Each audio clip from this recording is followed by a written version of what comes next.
when I was looking for somewhere to publish my book, I looked at probably 5 or 6 different resources, and I was trying to find the best one that I could, and that kind of showed me that, there's only so much that an online course can teach you. Sometimes you have to go out and just look for it yourself.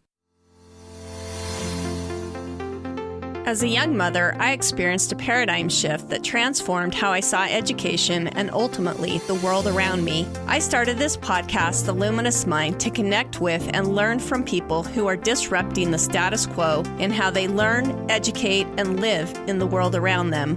Prepare for a paradigm shift. Light a candle, light your world.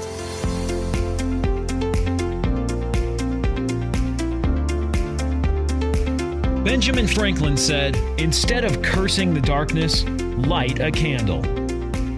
You're listening to The Luminous Mind with your host, Rebecca Bohman.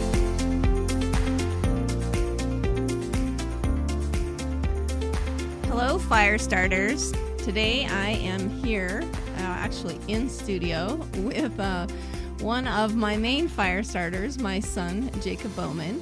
Jacob Bohman is he's 17. He's a senior in high school with our local Bonneville online high school as a senior. He's actually he just had a novel released called Transmission, which is a great read. Some other things about Jacob: he is the captain of our local Explorers Post with the Idaho Falls Fire Department, and he's also the vice chair with NYLT, which is the National Youth Leadership Training Program. Anyway, I did a senior, interview with my oldest son and thought, even though that my formatting has changed and we aren't talking about homeschooling as much, I wanted to still do this with my second boy in his senior year and see kind of what he has learned through life, trying to educate himself and what he sees for the future. Of course, this is a show about becoming your best self through unconventional thinking. And out of all of my kids, Jacob probably is more like that than anyone. When I think of why I had to homeschool, sometimes I thought it was because of my first boy, but I think Jacob would have gone crazy in a classroom because he learned his ABCs jumping off chairs and doing all kinds of things. In fact, when my oldest son was in kindergarten and I'd ask him any questions, Jacob would answer first as he's sitting under the table playing with cars. And the biggest thing that he would say while we were doing school together, we probably butted heads more times than not, through his education, is, "Mom, teach me something I don't already know." So anyway, welcome, Jacob. Hi. So that was a long introduction. I told him he needed to bring a bio to me that I could read, but I got to make one up on the spot. Okay, so I kind of told you about Jacob. Why don't you, Jacob, tell us a little bit more about yourself? All right, so I come from a family of 6. I have my 2 awesome parents. I have an older brother who is in Russia until December. My younger sister, and we actually have a joke between us that she's my older twin sister because we've had people mistake her for my older sister and my twin all the time, so it's kind of become a running joke. And then I have one younger brother, too. I love to write. I've written a book, and I'm working on other stuff. I like to exercise. I like to teach myself. I do a lot of self-educating stuff. I had to learn the entire publishing process pretty much start to finish on my own. Like my mom said, I'm involved in the Explorers Post through our local fire department. I have been for about 3 years, and over that time I've moved up the ranks, and right now I'm the captain, so I'm in charge of the entire post. I also work as a lifeguard right now. I've been doing that for about 2 years. I earned my lifeguard certification just after turning 15. And in the future, I would like to work as a firefighter. Yeah. Well, and just to let you know a little bit more about Jacob, if you ever know one of those kids that can never stop moving and you think you're going to not make it through their toddler years, just know that this was what Jacob was. He didn't let me sleep until he was 2. And which time we finally got so tired, I decided if he wasn't going to sleep, at least I was. And I put him at the top floor of our house and put him up there, and he was so mad about it, he broke out of the crib and actually broke it all to pieces. He ended up in a bed faster than my other kids because he finally just broke out of his crib. The other thing about him is that he's always had a little bit of a defiant streak, in a good way, though. One time we were having our rounds about school, probably because I couldn't get him to sit still to do his work, because I thought that's how we had to do it. And he slipped a note under the door: "I'm going to do school no matter what you say." So anyway, so before we get into what he's like, because he's an amazing person, I just want you to know that sometimes when you think of your hardest kid, they actually end up being one of your just awesome kids. So Jacob, why don't you go ahead and tell us, how did you find your mission, into writing and being able to be a young adult author? So what got me into writing was actually a school assignment. I think I was about 9. That's usually the age that I put on all my stuff, but I actually don't remember the exact age. I think it was about 9. We had a school assignment, and we each were given a letter, and then there were a number of pictures on the screen, because it was an online school, on the slideshow of just pictures that we had to make we had to write a story off of. They were just a writing prompt. And I actually really enjoyed that. That was a lot of fun, and I think I still have that story somewhere. It's not going to get published. It's not great, but it was actually a lot of fun. I enjoyed it. I enjoyed creating something, and it gave me insight into things that I could make, and just different ideas that I had for stories. So that's what got me into writing.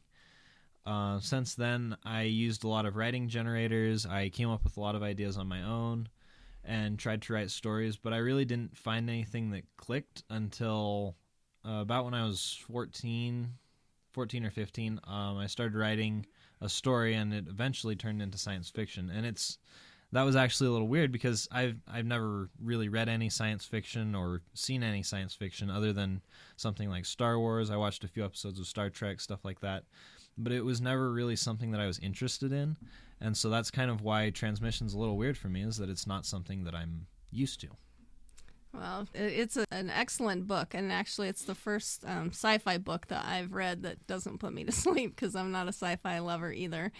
So let's talk a little bit about your educational journey and what it looked like, and you said you've done a lot of the teaching of how to publish this book yourself, but that describes your educational journey all the way through. But why don't you go ahead and tell us a little bit more about how you were educated and what that looked like?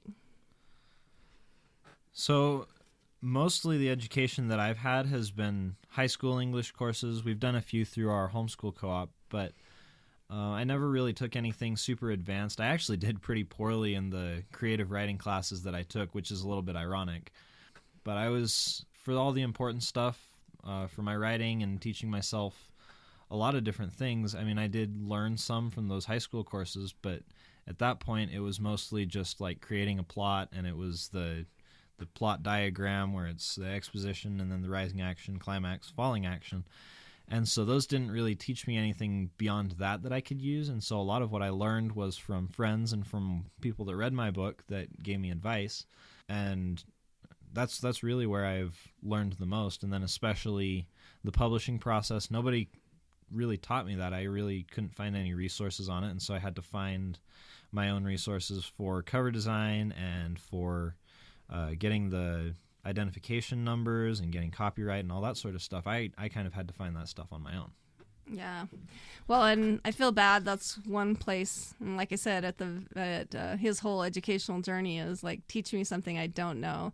He's always pushed my understanding to the limits, and that's one place I really feel like I let him down. But at the same time, I guess not knowing anything also didn't stop him because, sometimes I've worried about that, but I've actually received spiritual confirmation that, I shouldn't feel bad that I wasn't this expert teacher on how to do all these things that Jacob loves, because me not being an expert, I didn't tell him that he was doing it wrong. Basically, I let him do what he wanted to do, which I think helped him to just continue doing it, and that was a big part of it. So, Jacob, how do you feel like your paradigm on education, that educational philosophy changed over time and with experience? I think you were probably the kid that pushed my thinking of like, okay, we don't have to be sitting in a chair to learn, but I want to get your take on that. So I've got a few of these answers written down, and I'm sure my mom's kind of laughing at them, but for the first little bit that I was in school, mostly elementary school and middle school, and even the beginning of high school, I really thought that teachers were really the only people that could educate me, and also my mom too, because she was my teacher for a lot of my growing up. And then about 7th grade, I think it was, we separated ourselves from the schools and we went to just homeschooling. And I actually struggled a little bit because I didn't really have a whole lot of drive through middle school to come up with my own schoolwork. And so I kind of struggled for that, but I was able to keep up with stuff, obviously, to make it into high school. And for the first year and a half that I was in high school, I did pretty poorly. Like I said, some of the creative writing courses and English courses that I took, I almost failed them because I just didn't really want to do them, I guess. And then around the time that I started writing Transmission was about when I started getting a little bit more productive with my schooling. And I kind of learned a little bit then how to teach myself how to do stuff. I mean, I learned a lot more about developing a plot and character development, teaching myself, and even stuff like basic typing. I mean, like I took a typing course, but I didn't really like it, and I think I taught myself more how to type, and so I learned a lot more from that. And especially the last few years, I've been watching my younger siblings do the school that they're in that gives them a lot more freedom, and it's given me a lot of thought of like, what would I do if I hadn't done the high school that I'm in now, which I'm very grateful for the high school I'm in, but if I'd have had the freedom that they do, I think I would have been focused a lot more on my writing and a lot more on working with the fire department than I was on courses that I didn't care about, like high school English, where I didn't really learn a whole lot. Well, and that's really why I pulled you out, and I don't know if you know that, but I saw that in him. In particular, I pulled him out and left the other two in an online school because I saw, well, first of all, he was working well above what they thought he should be at, and he was actually a year and a half ahead, and the teacher didn't understand that. And even though he was, it would say, oh, he's only got 30% of his work done, he's supposed to have like 50-60% done, he's actually failing. And I would go, do you realize he's a year and a half ahead of where he should be? He should be like, as far as your grades go, he should be getting, straight A's on all of this stuff, because all they cared about is the percentage. And I just thought that was stupid. And so I actually pulled him out because you've always had a lot of drive to, like I said, the first thing you told me is I'm going to do school no matter what you say. So I thought it was always there. But what do you think you would change about that education to make it a little more supportive to the things that you love to do? So overall, it's actually been pretty good. I've learned a lot, and the principal for my high school has been very accommodating. He's counted my book for a lot of different credits that, whenever he could fit it in, he did, and I really appreciate that. But I think if I'd have had the chance, or if I'd have stayed out of the first high school I was in, I think I would have focused a lot more on learning about what developing a story was like, and learned a lot more about writing. I probably would have done more ride-alongs with the fire department and focused on stuff that would help me develop a career rather than some of the other stuff that didn't seem quite as important to me.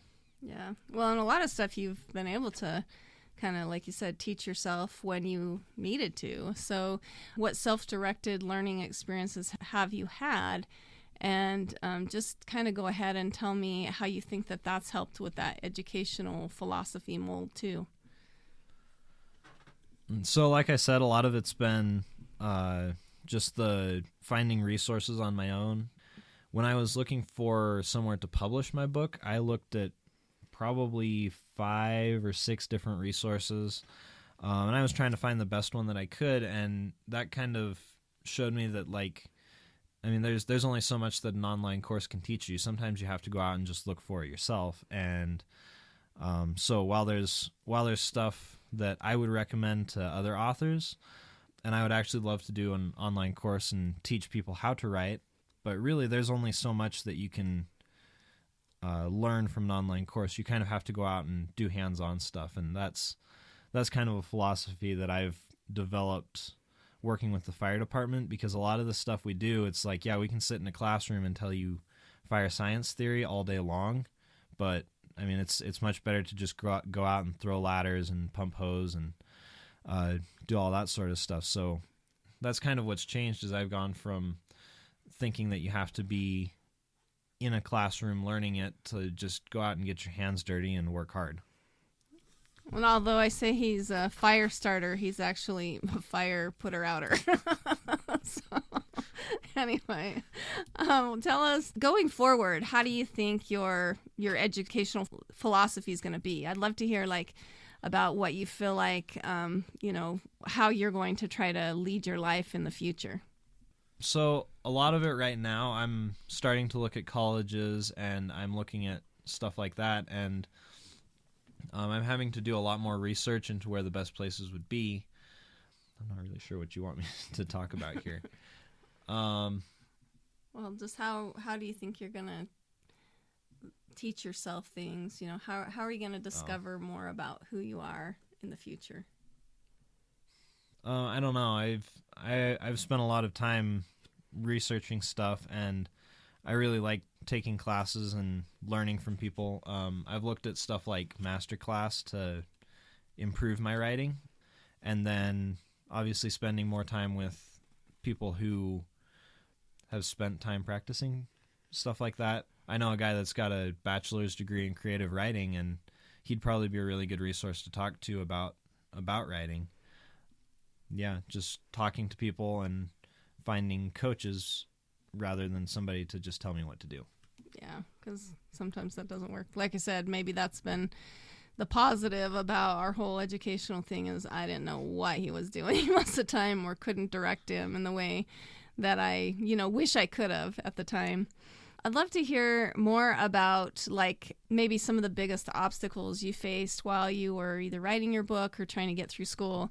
Like he's mentioned a couple times, the 2 high schools. We pulled him out through middle school, and he was just being homeschooled.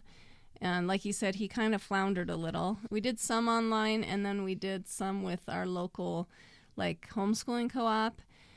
That he did, Shakespeare and history classes and writing classes, maybe a debate class, stuff like that. And then he was just confused because he had been so used to being kind of told what to do. So I stuck him back in an online high school, and he hated it, right? Yeah, that high school was difficult for me because there were a lot of kind of pointless requirements that they had. They wouldn't let me get more than a week ahead in my school, which I absolutely hate. I think I would have done a lot better if I could have gotten ahead, because right now what I'm doing is, in the high school I'm in, they give us our coursework, and then they just say you have to have it all the way done by this time. And with some of the college ones, you have to have it done by certain times throughout the year, but it's not like you have to do these assignments on these days.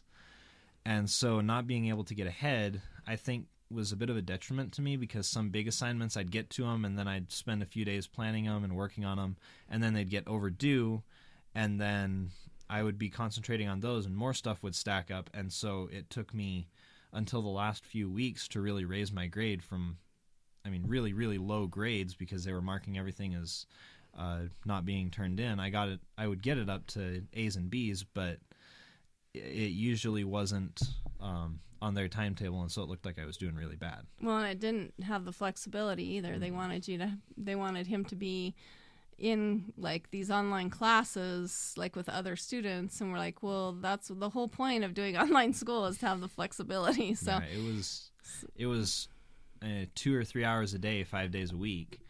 I mean, I was spending as much time in these online classes as I was in a regular class, like as I would have been in a regular classroom, especially when you factor in all the extra work that I had to do. It came out to 8 to sometimes 10 hours of schoolwork that I would do. yeah. And so Mr. Telford is our principal. He actually worked a lot with our older son. And let's see, we were thinking of we were going to have you just take your GED and then you wanted to take an EMT class so that you could work more on your fire skills.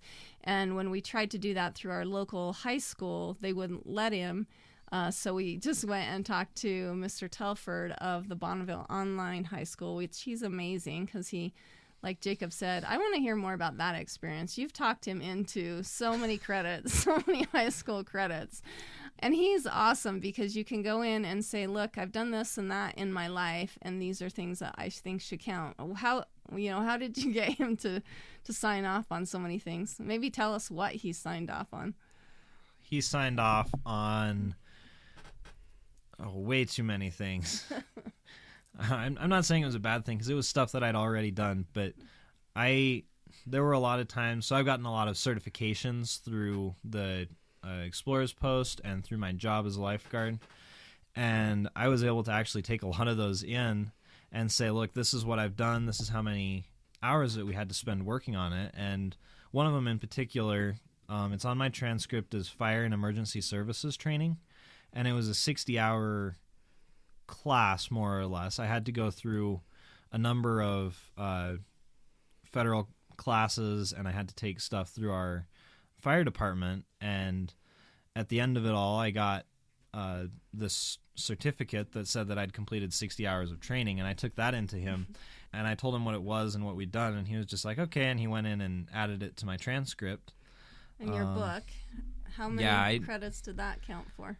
I think I was only able to get, well, once I turn in my senior project, it'll be 3 credits that I'll have got out of that. But yeah, I got 2 English credits signed off. One of them was for writing the book, and then another was for editing it, both of which were way more than the 60-hour minimum that they required. It was like, I think when it was all said and done, it was over 1,000 hours of work that I put into that book. But that's a cool high school principle, to recognize that and count it towards education, right? Yeah. And then my senior project too. My senior project teacher has been really cool. I mean, like, she's been really supportive, and she thought it was really cool that I was going to publish a book. And even some of the other teachers at the high school, when they found out, they sent me emails and stuff that are like, I'm going to order a copy of it because that's really cool that you're doing that. So all of the teachers have been really cool. I don't think I've had one teacher that's been super, like, by the book. They recognize that it's not a traditional classroom setting, and they're willing to work with that. Yeah. Well, every time he comes to me, he's like, I think I'm going to go ask him this. I almost hide under the sofa because I can't believe he's going to ask that. But he's pretty awesome, huh? I've visited the principal in the last 2 years. I probably visited the principal 15 times, which sounds like really terrible, especially to a lot of my peers where they only go to the principal if they're in trouble.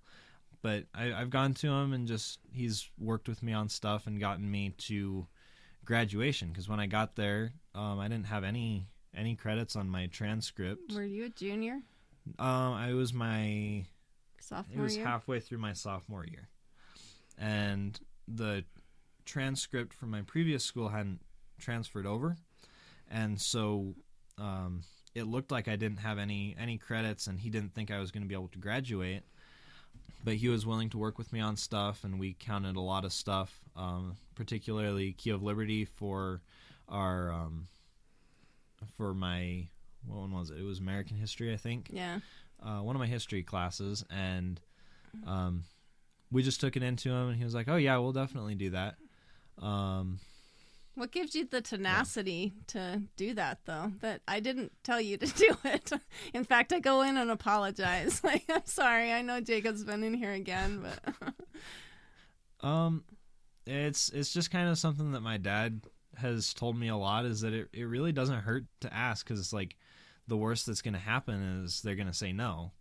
And so I've done a lot more things. I've gone into a lot more places and asked a lot more questions than they probably like. And I've been told no on a lot of stuff, but I don't think I would have been quite as successful if I hadn't either. I mean, it's been hard to get used to that, going to some place and get told, no, you can't do this or that here, but you get used to it and just go, oh, well, and I'll move on, because there's always somebody else that's willing to help you out. Yeah. So would you consider Mr. Telford one of your mentors? I mean, your older brother had, a number of people that helped him and mentored him along the way. Do you have any you want to talk about and how they helped make a significant difference to your success? Yeah, there's been a lot of people. I've had people just about everywhere I go. My parents have been mentors to me, obviously, because they've taught me a lot of necessary life skills. My mom was my teacher forever, and she still teaches me stuff. And my dad, obviously, with telling me that there's really no harm in asking. That was a huge piece of advice, especially because I was a little bit timid to just walk into some place and ask someone something, especially if I thought that the answer would be no. But that was a good life lesson for me. And then watching my older brother go through all the schooling that he did and all the different classes that he took. I mean, he helped me get interested in firefighting. He was part of the Explorers Post before me, and then I kind of followed him along to one of the meetings, and I have just stuck around. I enjoy it. It's been a lot of fun. So obviously my older brother, he's been a huge influence on me in helping me find stuff that I like. Yeah, well, that's great. I'd love to hear, let's talk a little bit more about your book. You said, too, that you want to offer, online classes to teach young kids how to write books or the whole process. Do you want to maybe talk about that? Maybe things you want to do through your website? Yeah, so on my website, I'm currently in the process of putting together this class. It's going to be a class directed mostly towards young adults who want to learn how to write. I'm going to go through all the steps that I've used, the writing process that I used, and a lot of the planning tools that I've found, a lot of the organizational stuff that I've done. And then once we finish that, because writing really is the easy part of publishing, because you just sit down, you plan out the story, you type it out, and then you're done. But then after that, it'll be finding editors, finding the best people to review it, make sure it's ready to publish, finding good resources to use.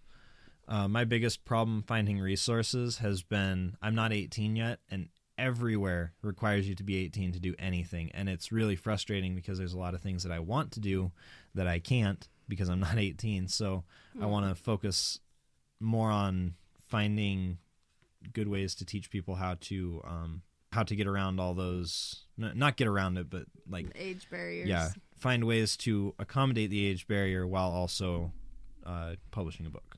Yeah. Well, and I think and I've had a number of parents how did he do that? I'm like, I don't really know. So I'm definitely encouraging him to try to put together an online course that he can use. Hopefully we can get it put together before he leaves on a mission. Let's talk about maybe some personal habits that you feel like have been really helpful. And then I want to move into what your future plans look like. So a lot of the plans that I have, I'm able to do a lot more flying by the seat of my pants, but I also have to plan stuff out.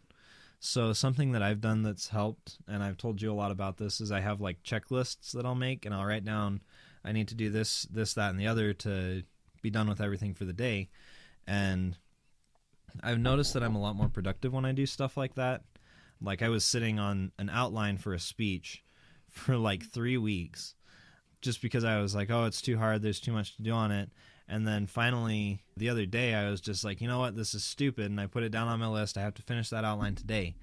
And I got it all done, got it submitted, and I actually got 100% because that was for my senior project. And I'd just been sitting there looking at it going, oh, I don't know what else to do on this. Because before I just had it written down as finished senior project speech, and that was a really big project. So I've found that breaking stuff down helps a lot, and then defining it, putting it down on paper, and saying, yep, I'm done with that. And what do you see for the future, where you're going to head? You'll graduate in the spring. Yeah, so I'll be graduating in May, and then I'll be going up to Cedar Badge, where I'm the vice chairman of the board of directors. Cedar Badge is Cedar Badge is National Youth Leadership Training for the Boy Scouts of America. And then from there, right now the plan is right after that, I'll be leaving on a mission for my church, and I'll be going, we don't know where yet, but I guess we can cut that part out. Yeah, but I'll be going on a mission, and I'll be gone for about 2 years, and then my plan right now is to come back and earn my EMT certification back, because it's going to lapse in, it'll be probably about 2022 that my EMT certification will lapse. So I'll get back and I'll have to re-earn that certification. But then I plan to apply at a few different fire departments. Usually you have to get some volunteer experience before a career department will hire you. So I was looking at Shelley Fire near us. I know the training officer down there. He's pretty good friends with the chief, and so I would hope that I'd be able to get on down there, do a few years work, and then apply up at Idle Falls and work as a firefighter there. Mm-hmm. And then I also want to keep writing and publish a few more books. Well, I hoping he pushes himself through to get the second book done before he leaves, and then as well as that online writing course. So we'll see where that takes us. Yeah. But, if you could give any advice to any young people maybe that are working through school and trying to figure out who they need to become, especially with your leadership training, what would be your advice for them? Probably to do lots of exploring.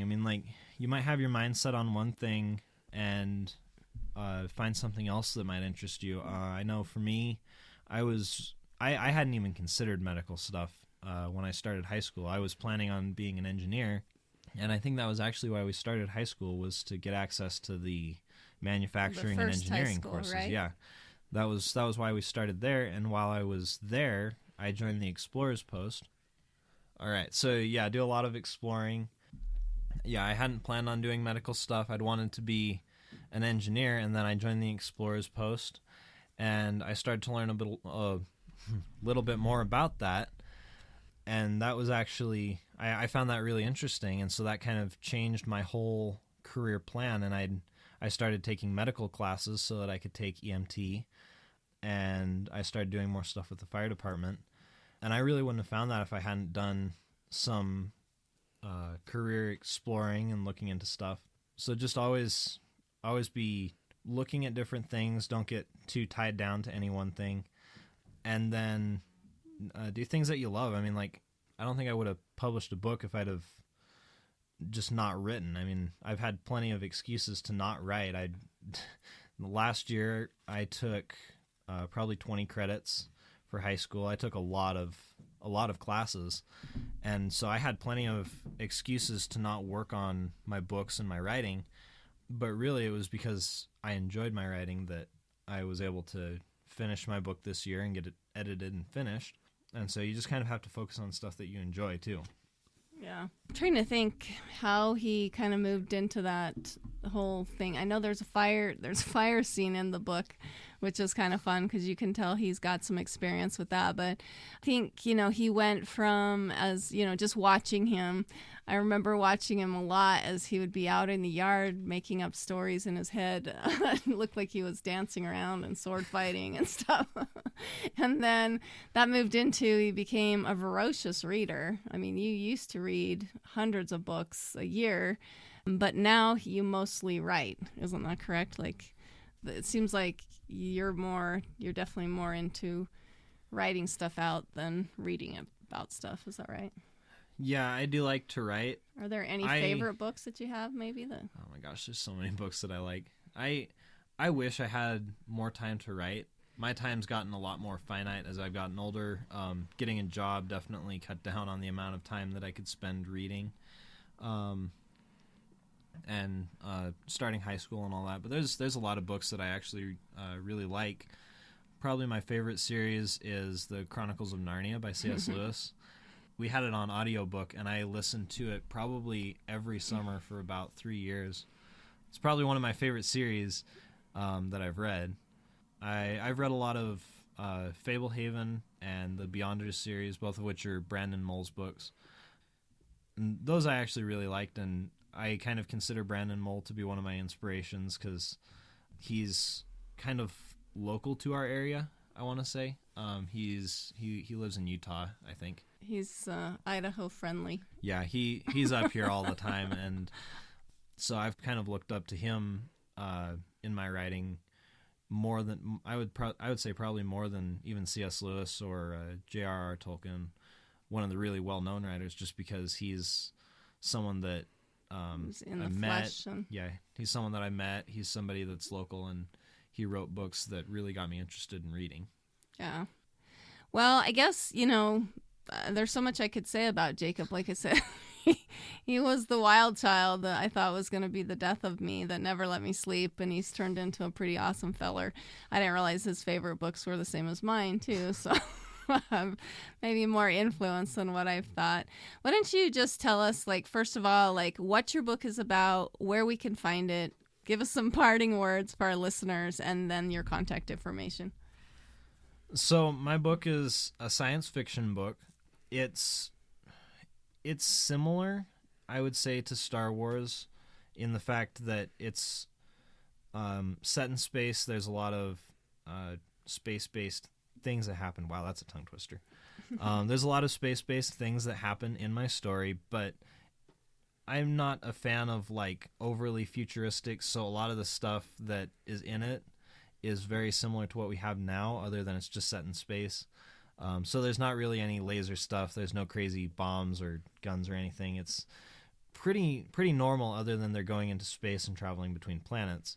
And that was actually one thing that people have told me makes it seem not very realistic because it's too similar to our time. But I actually really like it because I think it detracts from the story to have too much futuristic stuff. But anyway, what it's about, it's about an international supply vessel captain he's a reserve officer for the military. On my book, I have it says he's former military.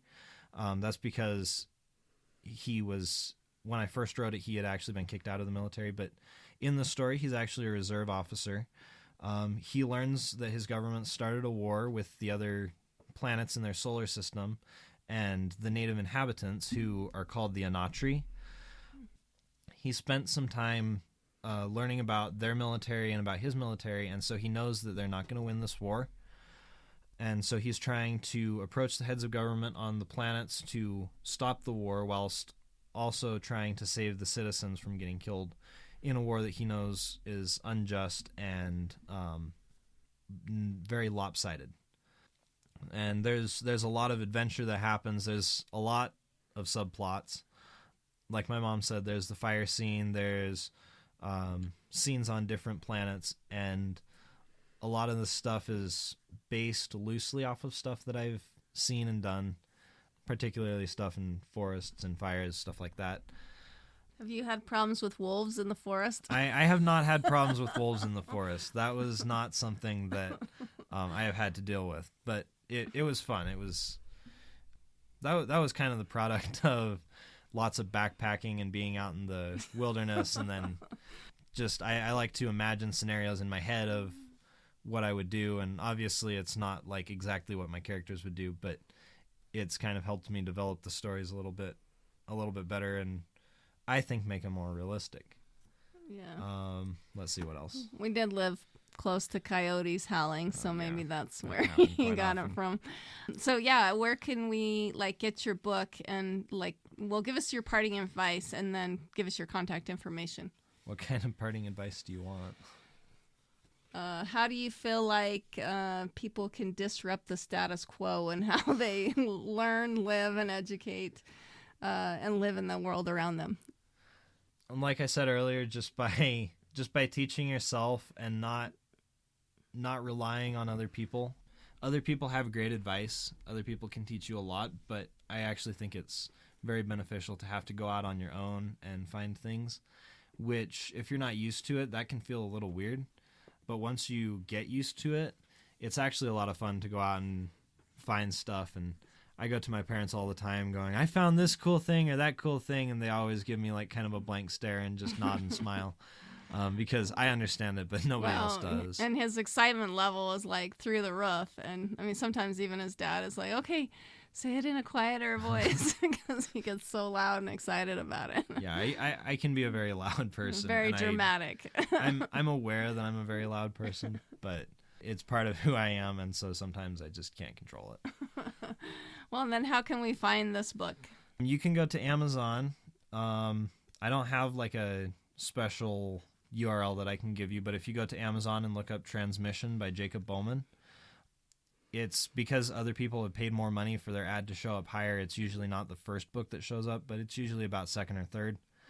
And it's got a very bright cover. It's a black cover with a blue planet and a red nebula thing on it. Very striking book, and I mean, you'll know it when you see it. It's the first sci-fi book that really shows up, and it's got my name across it. In great big bold letters. Or you can go to my website, bowmanwriting.com. As of the recording of this, I don't have a link to purchase it directly from me, but I'm hoping to get that up soon. And hopefully all the books that are ordered directly through me, they'll take a little longer to get here, but they'll take a little longer to get to the reader, but I am hoping to be able to sign them. Yeah, I'm hoping to be able to sign all of them. So that's what'll make it a little bit more special coming straight from me. Well, and the other thing I'm always curious about is I always want pictures in the book. I'd love to have somebody, if they actually read the book, and they can come up with a drawing of Will Olavason. I always say it wrong. I would love to maybe do a contest too of, I don't know what we could do with the contest, but maybe it'd be something he could put in a second edition of the drawing, because I'd love to actually see what Will is supposed to look like in Jacob's mind. But anyway, so yeah, it's been fun talking with Jacob. Like I said, he was probably my most disrupting the status quo type of kid. He taught me probably most on-the-job training as possible with him. He's been a lot of fun. I love his enthusiasm. In fact, when he leaves for the summer, sometimes we wonder where all the energy went, and it's because Jacob took it with him. But Jacob, thank you so much for coming on our show, helping to disrupt that status quo and how we learn, educate, and live in the world around us. I really appreciate all your time and being such a good son. Thank you. It's been a lot of fun.